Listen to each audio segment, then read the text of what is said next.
네, 한 주간 재계수장들의 일거수일투족을 들여다보는 CEO 풍향의 시간입니다. 네, 직원들에게 욕설과 폭언을 해 갑작스럽게 퇴진한 윤재승 대웅제약 회장. 화재 원인 논란에 이어서 은폐 의혹까지 제기된 BMW 코리아의 김효준 회장의 소식을 한상용 한지희 기자가 전합니다. 사법고시에 합격해 검사까지 했다. 굴지의 제약업체 수장까지 오른 인물이죠. 대웅제약 창업주 윤영환 명예회장의 셋째 아들 윤재승 회장 얘기입니다. 검사 생활 6년 후 대웅제약에 입사해 2014년 회장직에 올랐습니다. 권력 맛에 이어 재력의 맛까지 봤으니 더는 무서울 게 없었던 걸까요? 결국 직원에게 한 욕설과 폭언 녹취가 공개된 끝에 이번 주 경영일선에서 물러났습니다.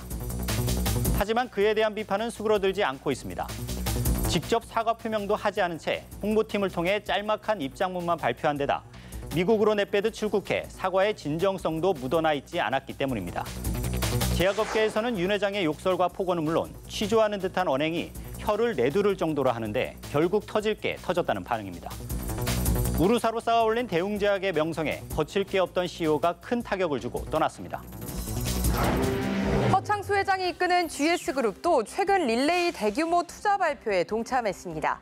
앞으로 5년간 20조 원을 투자하고 2만 1,000명을 고용하겠다는 겁니다.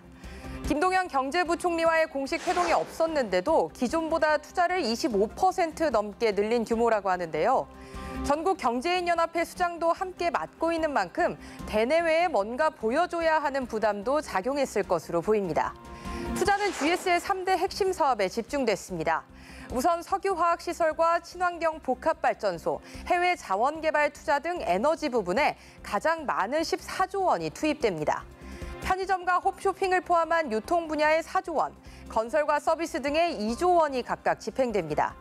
허 회장은 지금 당장 익숙하지 않은 사업 분야일지라도 부단히 연구하고 부딪혀서 사업화를 위한 토대를 쌓으라며 과감한 도전과 투자를 주문했죠.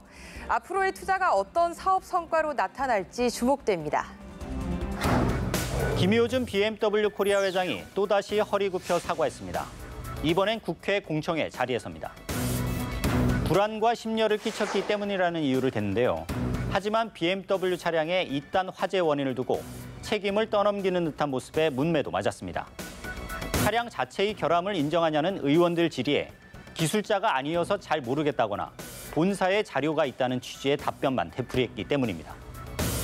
늑장 대응으로 덩달아 비판받아온 국토교통부도 BMW를 상대로 가만히 있지는 않겠다는 태도입니다. BMW 측이 애초 화재 원인으로 지목한 배출가스 재순환 장치 EGR 모듈에 한정하지 않고 원점에서 조사 원인을 규명하겠다는 겁니다. BMW 피해자 모임도 단단히 화가 났습니다. 회사 측의 결함 은폐 의혹을 주장하며 BMW 독일 본사의 하랄트 크리거 회장과 홍보 담당 임원까지 고소했습니다. 폐암 수술을 받은 뒤 산소 호흡기를 꽂고 경제회의에 참석했던 CEO가 있었습니다. IMF 구제금융 직전인 1997년 9월 당시 SK 최종현 회장입니다.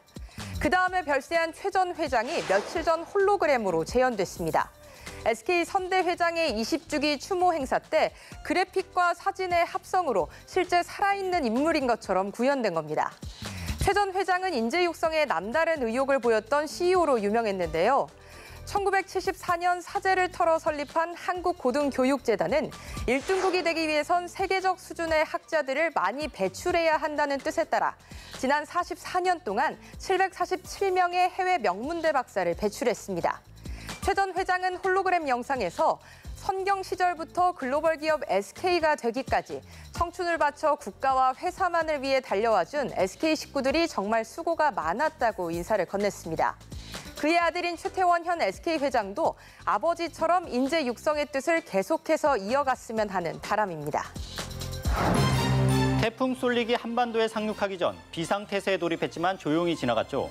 그런데 이번 기습폭우에는 속수무책이었습니다. 기상청 탓만을 할 수는 없겠지만 경제 상황만큼 예측하기 힘든 날씨 탓에 일반 시민은 답답할 수밖에 없을 것 같습니다. 이번 주 CEO 풍향계는 여기까지입니다.